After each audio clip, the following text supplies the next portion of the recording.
Hello viewers, আমাদের নতুন আরো একটি ভিডিওতে আপনাদেরকে স্বাগতম। একটি ছেলে যে কিনা হিরো হতে চায়, কিন্তু হিরো হতে গিয়েই সে হয়ে যায় হিরোইন। এরপর তার জীবনে কি ঘটে সেটাই জানবো আমরা আমাদের আজকের সিনেমার এক্সপ্লেনেশনে।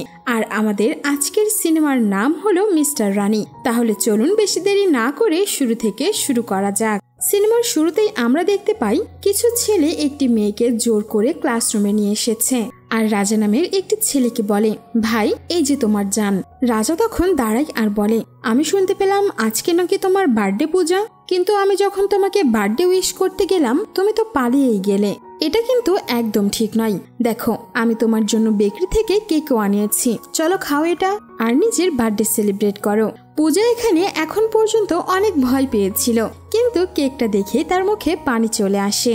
কেকটা তুলে পূজা এখানে খেতে শুরু করে, কিন্তু তখনই রাজা তাকে অনেক বকা দেয় আর বলে, আরে পাগল, কেক তো আমি তোকে খাইয়ে দেব, তুই একা কেন কেক খাবি? আর এরপর পূজা কেকটা নিচে রেখে দেয়। তখন রাজা এসে ওই কেকটি তুলে জোর করে পূজাকে খাইয়ে দিতে থাকে। আর এই সবকিছু দূরে দাঁড়িয়ে থাকা একজন টিচার দেখে ফেলে। টিচারটি মনে করে রাজা এখানে হয়তো পূজাকে অনেক বিরক্ত করছে, যার কারণে রাজার বাবার কাছে গিয়ে ওই টিচারটি কমপ্লেন করে দেয়। রাজার বাবা এখানে একজন রেসলার ছিল। বাড়িতে আসার পর রাজার বাবা রাজাকে এখানে অনেক ধোলাই করে। রাজার বাবা এখানে তাকে মেয়েদেরকে উত্ত্যক্ত করতে নিষেধ করে, কিন্তু এখানে রাজা বলতেই পারে না যে সে শুধুমাত্র অ্যাক্টিং করছিল, কারণ রাজার বাবা এইসব অ্যাক্টিং ফ্যাক্টিং একদমই পছন্দ করতো না। সে চাইতো রাজা বড় হয়ে অনেক ভালো একটা চাকরি করবে। আর এখন যদি রাজার বাবা জানতে পারে সে অ্যাক্টিং করছিল, তাহলে তার বাবা তাকে আরো বেশি মারবে। আর এরপরে সিন শিফট হয়ে যায় 15 বছর পর। সেখানে আমরা দেখি রাজার বাবা মা আরতির থাল হাতে নিয়ে দাঁড়িয়ে আছে। আর যখনই সেখানে রাজা আসে, তখন আশেপাশে থাকা মানুষগুলো রাজাকে নিয়ে স্লোগান দিতে থাকে। রাজার বাবা তখন বলে, তোর কঠোর পরিশ্রম এবার সফল হয়েছে, তুমি আমাদের মাথাটা গর্বে উঁচু করে দিয়েছ। আর ঠিক এই সময়ই রাজার ঘুম ভেঙে যায়। আর রাজা তখন বুঝতে পারে সে এতক্ষণ ধরে স্বপ্ন দেখছিল, কিন্তু এখানে তো সত্যি সত্যি রাজার বাবা মা আরতির থাল হাতে করে দাঁড়িয়ে আছে তার সামনে। রাজার বাবা বলে, তোমার জব লেটার এসে গেছে, গুগল থেকে তোমাকে চাকরির জন্য আমেরিকায় ডেকেছে, তুমি তো গর্বে আমাদের মাথাটা উঁচু করে দিয়েছ। আর আমি তো সবসময় চাইতাম তুমি কোনো বড় একটা জব করো। আর এরপরেই সিন কাট হলে আমরা দেখি রাজা এখানে তার বেস্ট ফ্রেন্ড সোনুর সঙ্গে প্লেনের ভেতরে বসে রয়েছে। সোনু তখন রাজাকে বলে, তাহলে শেষমেশ তুমি আমেরিকাতেই যাচ্ছ? একটা কাজ করো, আমি তো প্রথমবার প্লেনে চড়েছি, প্লেনের এয়ার হোস্টেস কেমন দেখতে, একটু ডাকো তো, তারা অনেক সুন্দর তাই না? এই কথা শুনে রাজা অনেক রেগে যায় আর বলে, তোর কি মনে হয় এখন ইয়ার্কি করার সময়? আর এরপরেই আমরা দেখতে পাই এরা দুইজন আসলে প্লেনের ভেতরে নেই। তারা রিং লাইটের অ্যাঙ্গেল এমন ভাবে সেট করেছে যে দেখে মনে হচ্ছে তারা দুইজন প্লেনের ভেতরে উইন্ডো সিটে বসে রয়েছে। রাজা এখানে বলে, আমার না অনেক খারাপ লাগছে যে আমার মা বাবাকে আমি মিথ্যে কথা বললাম। তারা চায় আমি অনেক বড় একটা জব করি, কিন্তু আমি তো সবসময় অনেক বড় একটা অ্যাক্টর হতে চেয়েছি, যার কারণে আমি ঠিকঠাক পড়াশোনাও করতে পারি না, আর আমার মার্কসও ভালো আসে না। তাহলে আমাকে কেই বা চাকরি দিবে? আমার মনে হয় আমি সত্যিই একটা খারাপ ছেলে। আর তখনই সোনু সেখানে গুরুর মতো করে উপদেশ দিতে থাকে রাজাকে। সে বলে, দেখো পুত্র, তোমার বাবা যদি তোমাকে বলে আমার মেহবুবার সঙ্গে তোমাকে বিয়ে করতে হবে, তাহলে কি তুমি করবে? রাজা বলে, না করব না। সোনু তখন বলে, তাহলে কেন তুমি তার মন মোতাবেক নিজের ক্যারিয়ার সেট করবে? এটা তোমার জীবন, কি করবে কি করবে না সেটা শুধুমাত্র তোমার সিদ্ধান্ত হবে। আর সোনুর এইরকম একটা মোটিভেশনাল স্পিচ শোনার পর রাজা এখন থেকে সোনুর ফ্ল্যাটেই থাকতে শুরু করে আর বিভিন্ন জায়গায় গিয়ে গিয়ে অডিশন দিতে থাকে। অডিশন দিতে দিতে এখানে 6 মাস কেটে যায়, কিন্তু রাজাকে কেউ সাইন করে না। আর এরপর একদিন সোনুর কাছে দয়ানন্দ নামের একজন ডাইরেক্টরের ফোন আসে, যে কিনা ডার্লিং ডানা নামের একটি সিনেমার জন্য সেকেন্ড লিড হিরোইন খুঁজছিল। লোকটি সোনুকে বলে, আপনার ইউটিউব চ্যানেলের একটা ভিডিও বেশ ভাইরাল হচ্ছে, আর সেখানে যে মেয়েটি রয়েছে আর সেই মেয়েটিকেই আমরা সিনেমার সেকেন্ড লিড হিরোইন হিসেবে সাইন করতে চাচ্ছি। সোনু তখন বলে, আরে কেন নয়, সে আমার অনেক ভালো বন্ধু, আর আমি কালকেই ওকে আপনার কাছে নিয়ে আসবো। সোনু তখন এসে সেই ভাইরাল ভিডিওটি রাজাকে দেখায় আর বলে, এই ভিডিওর জন্যই তোকে একটি ডাইরেক্টর সেকেন্ড লিড হিরোইন হিসেবে সাইন করতে চাচ্ছে। রাজা এখানে বেশ ভয় পায়, কারণ ওই ভিডিওতে মেকআপ করে মেয়েদের ড্রেস পরে অন্য কেউ নয়, রাজা নিজেই ছিল।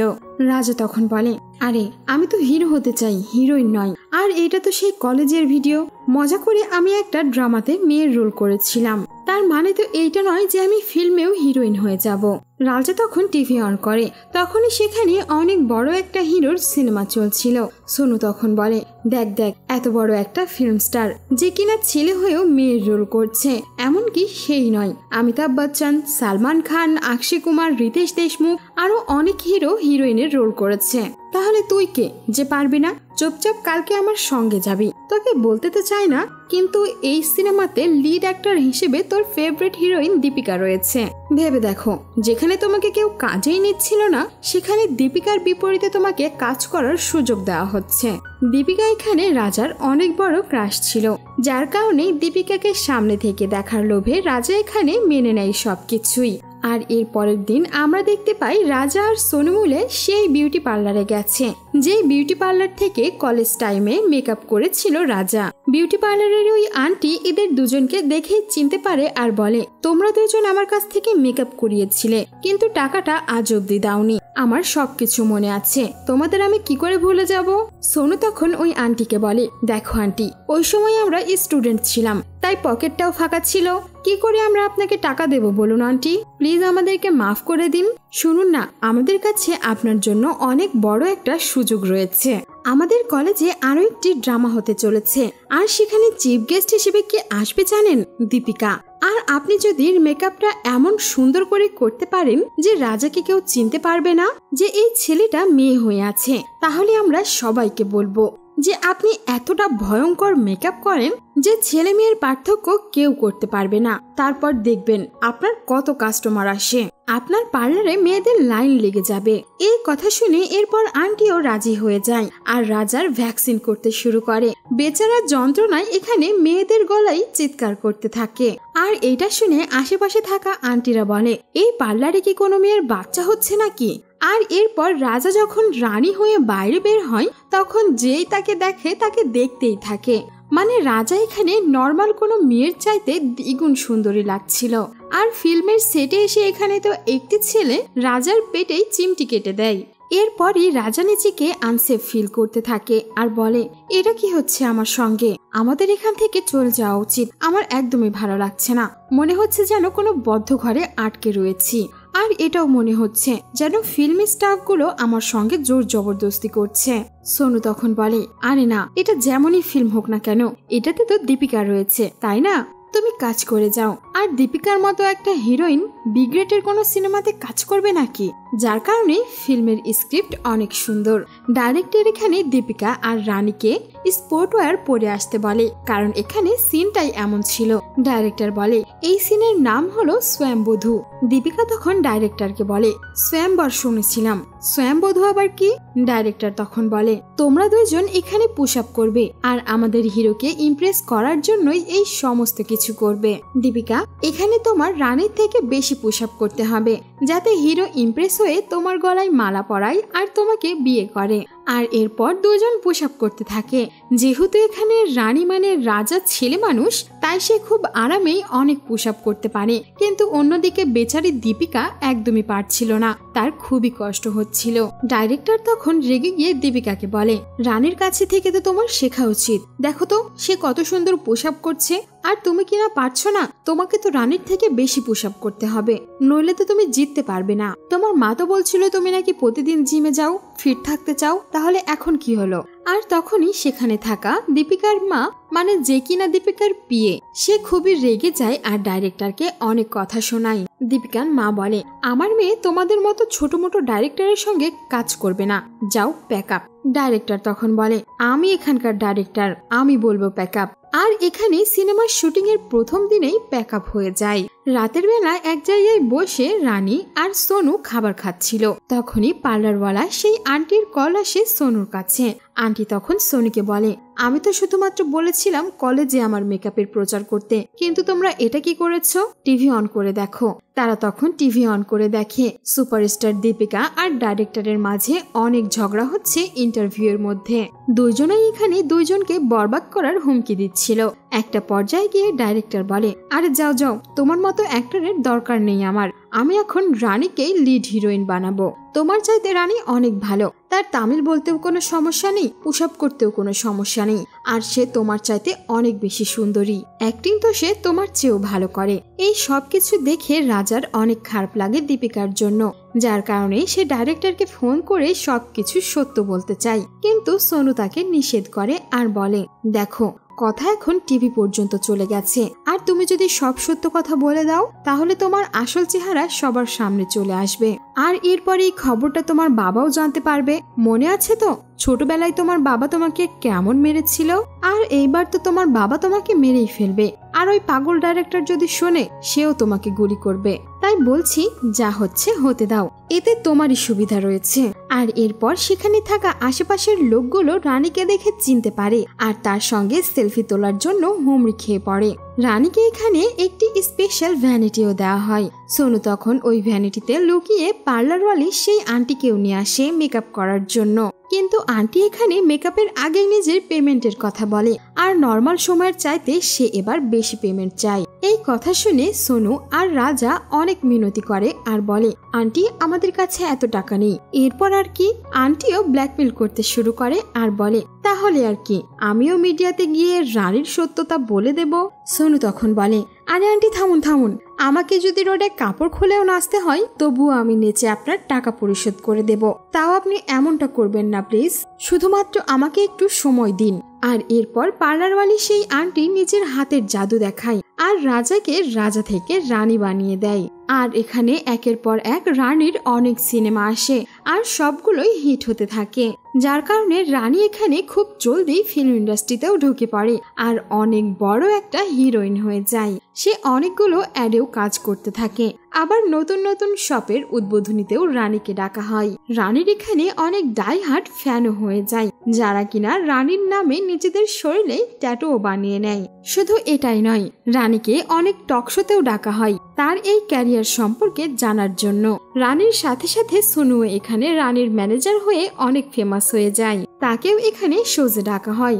একদিন একটি শোতে রানী আর সোনু গিয়েছিল, সেখানেই থাকা উপস্থাপক তখন রানীকে বলে, আমাদের টিম আপনার ব্যাকগ্রাউন্ড সম্পর্কে জানার জন্য অনেক রিসার্চ করেছে কিন্তু কিছুই বের করতে পারেনি, তাই আপনিই বলুন আপনার সম্পর্কে। এই প্রশ্ন শুনে রানী শুধুমাত্র হাসে আর চুপ করে থাকে। তখনই সোনু সেখানে বলতে শুরু করে একটি মিথ্যে কাহিনী। সোনু বলে, আমরা দুইজন অনাথ, আমাদের বাবা মা রেলওয়ে স্টেশনে আমাদেরকে ছেড়ে চলে গিয়েছিল।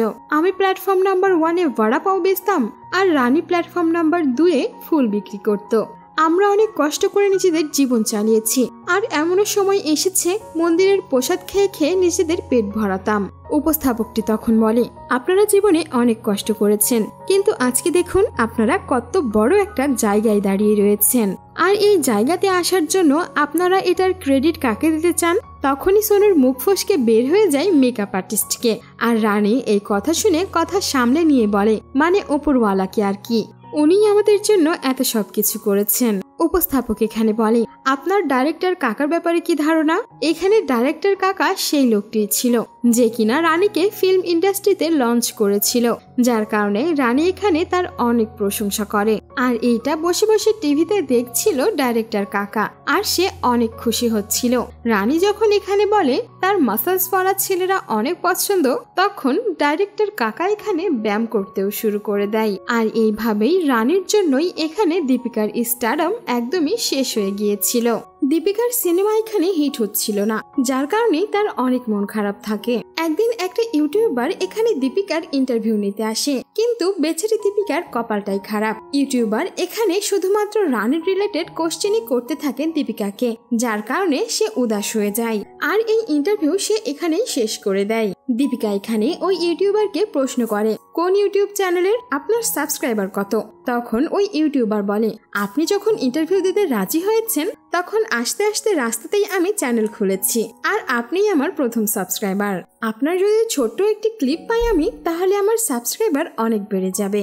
দীপিকা তখন তার মায়ের উপর বেশ রেগে যায় আর বলে, আমার সিনেমা চলছে না তো কি হয়েছে, তার জন্য কি তুমি যাকে তাকে আমার ইন্টারভিউ নেওয়ার জন্য পাঠাবে নাকি? দীপিকার মা তখন বলে, কে বলেছে তোমার শো চলছে না?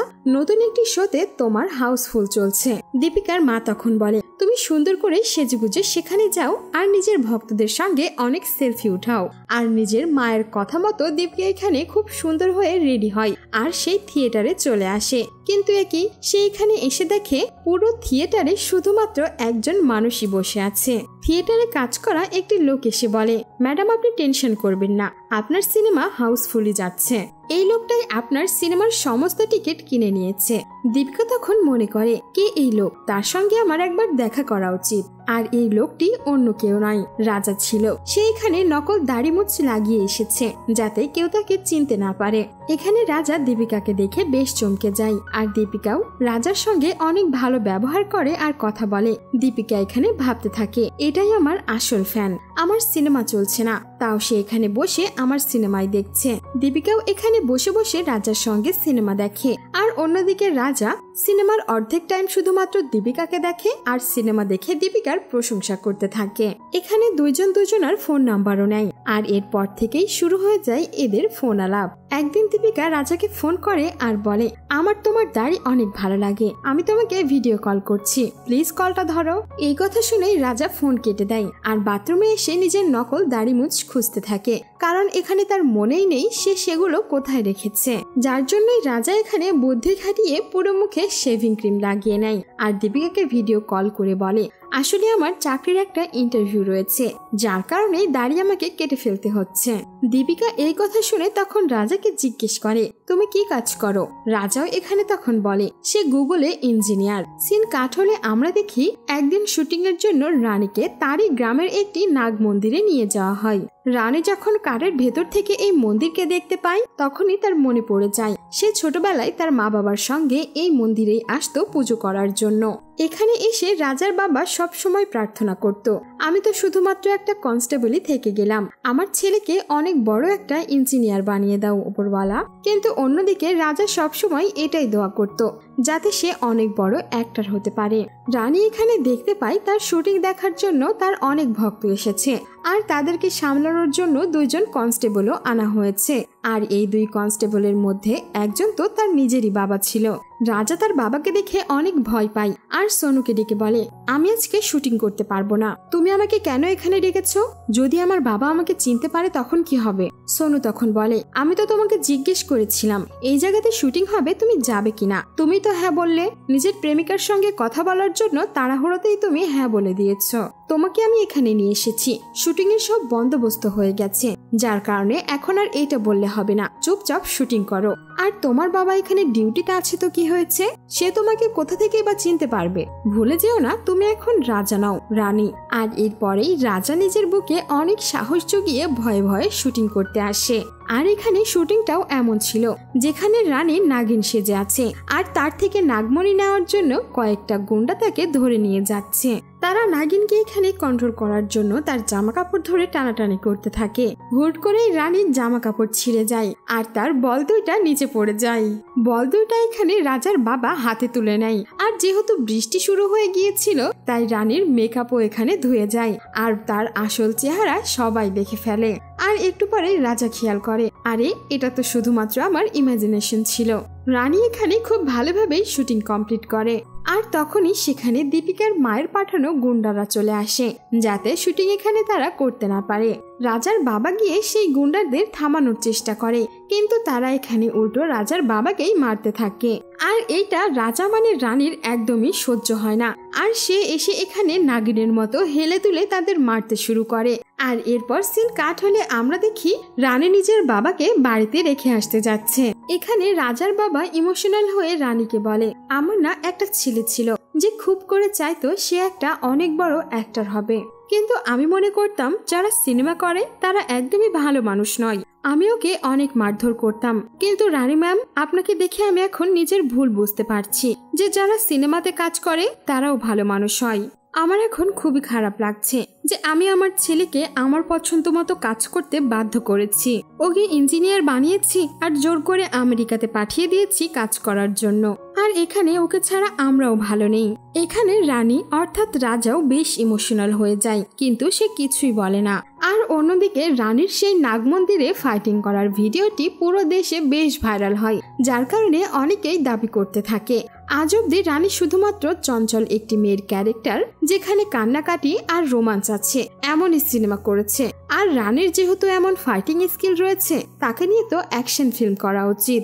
আর এই কথা শোনার পর অনেক ডাইরেক্টর পাবলিকের ডিমান্ডের ওপর ভিত্তি করে রানীর অনেকগুলো মোশন পোস্টার বানিয়ে পাবলিক করে দেয়। একদিন রানী যখন শুটিং করছিল তখন তার মা বারবার তাকে ফোন করে ডিস্টার্ব করছিল, যার কারণে রেগে গিয়ে রানী এখানে ভ্যানিটিতে চলে আসে। জলদি জলদি রানী এখানে নিজের চুল এবং কাপড় খুলে জ্যাকেট পরে আর নিজের মাকে মাস্ক পরে ভিডিও কল দেয়। রাজার মা এখানে বলে 2-3 দিন থেকে নাকি তার বাবার অনেক অসুখ, যার কারণে রাজা ভয় পেয়ে যায় আর বলে আমি এক্ষুনি আসছি, তুমি চিন্তা করো না। কয়েক ঘন্টার মধ্যেই রাজা এখানে বাড়িতে চলে আসে। আর এইটা দেখে রাজার মা তো বেশ অবাক যে এত তাড়াতাড়ি সে বাড়িতে কি করে আসলো। রাজা তখন বলে সে প্রাইভেট জেটে এসেছে। তার মাকে রাজা জিজ্ঞেস করে বাবা অসুস্থ, বাবা কোথায়? রাজা এখানে এসে দেখে তার বাবা তো আরামসে বসে টিভি দেখছে, আর সেখানে টিভিতে ডাইরেক্টর কাকা ইন্টারভিউয়ে বলছে সে একটি কারাটে ক্যাটরিনা নামের সিনেমা বানাবে, সেখানে সে হিরোইন হিসেবে রানীকে নেবে। আর তার বিপরীতে এবার নতুন একটা মুখকে সে চান্স দেবে। আর সেখানে ডাইরেক্টর কাকা কাকে লঞ্চ করতে যাচ্ছে জানেন? অন্য কেউ নয়, রাজাকে। আর এইটা শুনে রাজার যেন পানি আটকে যায় গলায়। সে ভাবতে থাকে এটা কি করে হলো। তখনই রাজার বাবা বলে আমার না খুব খারাপ লাগছিল যে তুমি আমার জন্য নিজের এত বড় একটা স্বপ্নকে ছেড়ে দিয়েছো, যার কারণেই আমি তোমার মাকে বলে তোমার কলেজের দিনের ওই ভিডিওটি কাকাকে পাঠিয়ে দিয়েছি। আর তিনি 2000 মানুষের মধ্যে তোমাকেই নিজের হিরো বেছে নিয়েছে। বলো বলো কেমন লাগলো আমার এই সারপ্রাইজ? আর তখনই সেখানে পার্লারওয়ালি সেই আন্টি আর সোনু ফোন করে। সোনু বলে সিনেমাতে হিরোইনও তুই, হিরো তুই, এক কাজ কর ভিলেনও তুই হয়ে যা। এইটা নিয়ে তারা অনেক হাসাহাসি করে। আর একটু পরে আবারও দীপিকা ফোন করে আর বলে তুমি তো বলেছিলে তুমি গুগলে ইঞ্জিনিয়ার, কিন্তু তুমি তো এখানে ফিল্মে লঞ্চ হচ্ছ, তাও আবার আমার কম্পিটিটর রানীর বিপরীতে। তুমি তো দেখছি একটা ঠকবাজ। যার কারণেই সে দীপিকার সঙ্গে দেখা করে সামনাসামনি আর তাকে গিফট দিয়ে সরিও বলে, কিন্তু দীপিকা এখানে রাজার কথাই মানতেই চায় না। তখন রাজা বলে তুমি আমাকে ভরসা করতে পারছো না তাই না? আমার ভালোবাসার ওপরে তো ভরসা আছে নাকি? দীপিকা এটা সত্যি কথা যে আমি সবসময় হিরো হতে চাইতাম, তাও আবার তোমার বিপরীতে, কিন্তু কখনো আমি সেই সুযোগটাই পাইনি। আর যখন সুযোগটা পেলাম তখন আমার বিপরীতে তুমি নও, রানী রয়েছে। আমি সত্যি বলছি আমি একদমই জানতাম না যে এই ফিল্মের হিরোইন রানী হবে। রাজা তখন দীপিকাকে আই লাভ ইউ বলে আর বলে দেখো আমার ভালোবাসা যদি সত্যি হয়ে থাকে তাহলে রানী অবশ্যই এই ফিল্মটা ছেড়ে দেবে। কিন্তু দীপিকা এখানে একদমই বিশ্বাস করে না, বরঞ্চ সে সন্দেহ করে যে রাজা আর রানীর মধ্যে হয়তো বা কিছু একটা চলছে। আর এরপর রাজা সোনুর অ্যাকাউন্ট থেকে রিকোয়েস্ট করে রানীর নামে একটি পোস্ট করায়। সেখানে রানী বলে সে আর অ্যাক্টিং করবে না, অ্যাক্টিং জগৎ থেকে সে বিদায় নিচ্ছে।